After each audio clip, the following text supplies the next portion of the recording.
అందరికీ నమస్కారం. ఇటీవల ఎంఆర్పిఎస్ నాయకుడు మందకృష్ణ మాదిగ గారు రాజ్యాంగాన్ని రద్దు చేయటం, రిజర్వేషన్లు ఎత్తివేయటం అనేది బీజేపీ ఆ పని చేయట్లేదు అని చెప్పి బీజేపీ తరపున, ఆర్ఎస్ఎస్ తరపున తానే వకాల్తు పుచ్చుకొని మాట్లాడినటువంటి విషయాలన్నింటినీ కూడా మనం గమనించాం. కానీ వాస్తవాలు ఏమిటి?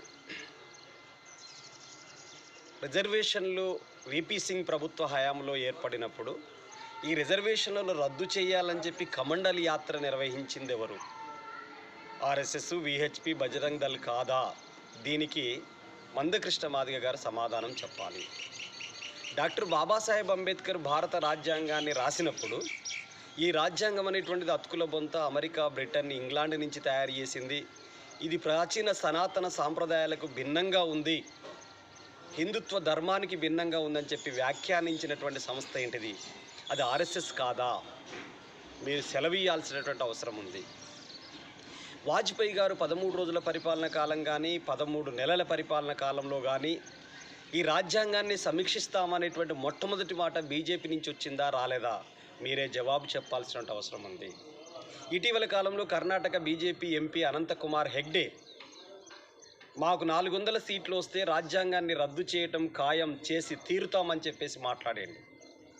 నిజామాబాద్ బీజేపీ ఎంపీగా ఉన్నటువంటి వ్యక్తి ఇప్పుడు బరిలో కూడా ఉన్నాడు. ఆయన ధర్మపురి అరవింద్ బాజాప్తా భారత రాజ్యాంగాన్ని భారతీయ జనతా పార్టీ రద్దు చేసి తీరుతుందని చెప్పాడు. సెక్యులర్ పదాన్ని తొలగిస్తామని చెప్పాడు. మాకు మెజారిటీ ఉంది, మేము ఏదైనా చేస్తాం, మాకు చేసే హక్కు ఉంది, పార్లమెంటులో మాకు బలం ఉందనే మాట కూడా ఆయన చెప్పాడు. ఇవి కాక బీజేపీ 10 ఏళ్ల అధికారంలో 300 రెట్లు దళితుల మీద దాడులు, దౌర్జన్యాలు పెరిగిపోయాయి. ఉత్తరప్రదేశ్లో యోగి ఆదిత్యనాథ్ పరిపాలనలో దళిత మహిళ యువతిగా ఉన్నటువంటి మనీషా వాల్మీకిని 4 గంటల పాటు బీజేపీ సన్నిహితుల కుటుంబాల నుంచి వచ్చినటువంటి యువకులు 4 గంటల పాటు గ్యాంగ్ రేపుకు పాల్పడితే నాలుక కోసేసి నడుములు విరిచి ఆ యువతిని క్రూర చిత్ర హింసలకు గురి చేస్తే స్పృహ కోల్పోయి 14 రోజులకి మరణిస్తే ఏం చేశారు మీరు? చనిపోతే కనీసం శవాన్ని కూడా తల్లిదండ్రులకు ఇవ్వనటువంటి ఒక కర్కశ ప్రభుత్వం బీజేపీ ప్రభుత్వం కాదా? దీని మీద ఏం సమాధానం చెప్తాడు మందకృష్ణ మాదిగ గారు? తర్వాత ఈ అత్యాచారానికి పాల్పడ్డటువంటి వాళ్ళను పూలదండలేసి ర్యాలీలు పెట్టారు కదా. గుజరాత్లో మనందరికీ తెలుసు, గుర్రం ఎక్కాడని చెప్పి నరేంద్ర మోడీ గారి సొంత రాష్ట్రం, గుర్రం ఎక్కాడనే ప్రదీప్ రాథోడ్ అనేటువంటి ఎస్సీ యువకుడిని ఊర్లో మా అందరి పెత్తందారుల ముందు ఊర్లో గుర్రం మీదకి వెళ్ళి పోతావని చెప్పేసి గుర్రం మీదకి వెళ్ళి కింద పడేసి కొట్టి చంపలేదా? గుజరాత్ రాష్ట్రం ఊనా పట్టణంలో జరిగింది ఏమిటి? 5 యువకులు ఆవు మాంసం తరలిస్తున్నారని చెప్పి వాళ్ళందరినీ చెట్టుకు కట్టేసి కొట్టి కారు కట్టేసి ఈడ్చుకొని తీసుకెళ్ళినటువంటి సంగతిని మందకృష్ణ మాదిగ మర్చిపోయారా? ఆవు మాంసం వలుస్తున్నారనేటువంటి పేరిట దళితుల మీద గోరక్షక దళాల పేరిట దాడులు, దౌర్జన్యాలు జరుగుతుంటే బీఫ్ కంపెనీలు ప్రపంచంలోనే నెంబర్ 2 ఎగుమతి చేసే దేశంగా భారతదేశం ఉంది. వాళ్ళు బీఫ్ను ముక్కలు నరిగి విదేశాలకు పంపితేనే మాట్లాడినటువంటి ఆ కంపెనీలన్నీ బీజేపీ కంట్రోల్లోనే ఉంటే మందకృష్ణ మాదిగ గారికి ఇవి కనపడట్లేదా? గోరక్షక దళాల ముసుగులో దళితుల మీద దాడులు జరుగుతుంటే కనపడట్లేదా? అంతేకాదు, గంగా నదిలో ఒక నదిలో స్నానం చేసిందనేటువంటి పేరిట ఓ దళిత యువతిని నగ్నంగా దాడి చేసినటువంటి సంగతి మీరు మర్చిపోయారా? మణిపూర్లో 2 ఆదివాసీ బిడ్డల్ని నగ్నంగా బట్టలుడు తీసి ఊరేగింపు చేస్తూ జై శ్రీరామ్ అనుకుంటూ నినాదాలు ఇచ్చిన సంగతిని మర్చిపోయారా? ఈ దేశంలో దళితులకి, మహిళలకి ఏమాత్రం రక్షణ ఉందా? అభద్రతలో ప్రాణాలు చేతిలో పట్టుకొని బతుకుతున్న తీరును మీరు గమనించలేకపోతున్నారా?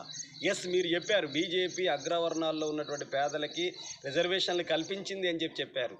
కానీ ప్రభుత్వ రంగ సంస్థలు అమ్మడం ద్వారా అట్టడుగు పేదలకు ఉన్నటువంటి రిజర్వేషన్లను తొలగిస్తుందనే సంగతిని మర్చిపోయారా?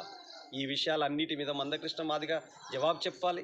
ఇవాళ మందకృష్ణ మాదిగ ఒక ఆర్ఎస్ఎస్ నాయకుడిగా, ఒక బీజేపీ నాయకుడిగా వాళ్ళ తరపున వకాల్తు పుచ్చుకొని బీజేపీ అసలు విషయాల్ని ఆర్ఎస్ఎస్ అసలు విషయాల్ని పక్కదోవ పట్టించి దళితుల్లో అంబేద్కరిస్టులుగా ఉన్నవాళ్ళు, కమ్యూనిస్టు భావజాలం ఉన్నటువంటి వాళ్ళు, ప్రగతిశీల భావాలు ఉన్నటువంటి దళితులందరినీ మతోన్మాద పార్టీ దగ్గరికి మాదిగల్ని తరలించాలనే ఒక దుర్బుద్ధితోటి, ఎంత అవకాశవాద వైఖరి నీకున్నా, బీజేపీ దగ్గరతో ఎంత అంటగాగే ప్రయత్నాలు నువ్వు చేసినా ఇవాళ మాదిగల్ని మభ్యపెట్టి కుట్రలు కుతంత్రాలు చేసేటువంటి వైఖరిని మందకృష్ణ మాదిగ మానుకోవాల్సిన అవసరం ఉంది. విజ్ఞులైనటువంటి దళితుల్లో ఉన్నటువంటి మేధావులారా, ప్రజాస్వామికవాదులారా, మీరు ఆలోచించండి. బీజేపీ అనేటువంటిది దీర్ఘకాలిక శత్రువు లాంటిది. ఈ దేశంలో దళితులకి, అట్టడుగు బడుగు బలహీన వర్గాలకు శత్రువు లాంటిది. బీజేపీ బీసీల ప్రతినిధి కూడా కాదు. ఎందుకంటే బీసీ ప్రధాని అని చెప్పుకుంటున్నటువంటి నరేంద్ర మోడీ గారు బీసీలకి చట్టసభల్లో రాజకీయ రిజర్వేషన్లు కావాలని బీసీల నుంచి వస్తున్న డిమాండ్ని దాన్ని పక్కదో పట్టిస్తున్నటువంటి పరిస్థితి ఉంది. అసలు బీసీ కులగణన ఎంత ఉంది, బీసీలు ఎంతమంది ఉన్నారు ఈ దేశంలో ఒక లెక్క తీయండి అని చెప్పి దేశవ్యాప్తంగా ప్రతిపక్షాలు, కమ్యూనిస్టులు అనేక మంది పెద్ద ఎత్తున పోట్లాడుతూ ఉంటే బీసీ కులగణన ఎందుకు చేపట్టట్లేదు? క్యాస్ట్ సెన్సస్ని ఎందుకు ఒప్పుకోవట్లేదు? నేను ఒప్పుకోకపోగా సుప్రీంకోర్టుకి వెళ్ళావు కదా, నేను క్యాస్ట్ సెన్సస్ చేయనని చెప్పి వెళ్ళావు సుప్రీంకోర్టుకి. నువ్వు బీసీల ప్రతినిధి ఎలా అవుతావు? 45 లక్షల కోట్లతోటి బడ్జెట్ పెడితే 4,000 కోట్లు మాత్రమే బీసీలకు ఇస్తారా? 56% ఉన్న బీసీల పట్ల మీ వైఖరి ఏమిటి? దళిత రాష్ట్రపతిని పెట్టినప్పుడు దళితుల మీద దౌర్జన్యాలు పెంచావు. గిరిజన రాష్ట్రపతిని పెట్టినప్పుడు గిరిజనుల మీద దౌర్జన్యాలు జరిగినాయి. ఇదే కదా జరుగుతున్నటువంటిది. ఓ గిరిజన మహిళను రాష్ట్రపతిగా పెట్టానని చెప్పి గొప్పలు చెప్తున్నారు కదా పక్కన. ఆ గిరిజన మహిళలు ఈ దేశంలో 2 ముఖ్యమైనటువంటి అకేషన్స్ జరిగినప్పుడు ఆమెను ఎందుకు ఇన్వైట్ చేయలేదు? జనవరి 22న బాలరాముడి ప్రాణప్రతిష్ఠ జరిగితే ఆమెను ఎందుకు ఇన్వైట్ చేయలేదు? మోహన్ భగవత్ వస్తాడు, అమిత్ షా వస్తాడు, ప్రధానమంత్రి వెళ్తాడు, కానీ ఆమెను ఎందుకు పిలవలేదు? ఆమె వితంతు అని పిలవలేదంటున్నారా? ఆదివాసీ మహిళని పిలవలేదంటున్నారా? గిరిజన బిడ్డని పిలవలేదంటున్నారా? ఆమె వితంతు అయితే నరేంద్ర మోడీ గారు భార్యను వదిలేశాడు, ఆమెకు భర్త చనిపోయాడు. కానీ నువ్వు భార్యను వదిలేసావు, నీకు భార్య లేదు కదా, నువ్వు ఎలా దాంట్లో పార్టిసిపేట్ చేస్తావు? నూతన పార్లమెంటు భవనానికి ప్రారంభోత్సవానికి ఎందుకు పిలవలేదు? ఒకవైపున పైకి చూసు మొక్కేటువంటి పని, అంబేద్కర్ను మొక్కుతూ అంబేద్కర్ ఆశయాలను తొక్కేటువంటి వైఖరితో ఈరోజు బీజేపీ వ్యవహరిస్తుంది. అందుకని మందకృష్ణ వ్యాఖ్యల్ని ప్రజాస్వామికవాదులు తీవ్రంగా ఖండించాలి. ఆ పచ్చి మతోన్మాద పార్టీ వల్ల భారతదేశంలో ఉన్నటువంటి దళితులకు, బలహీన వర్గాల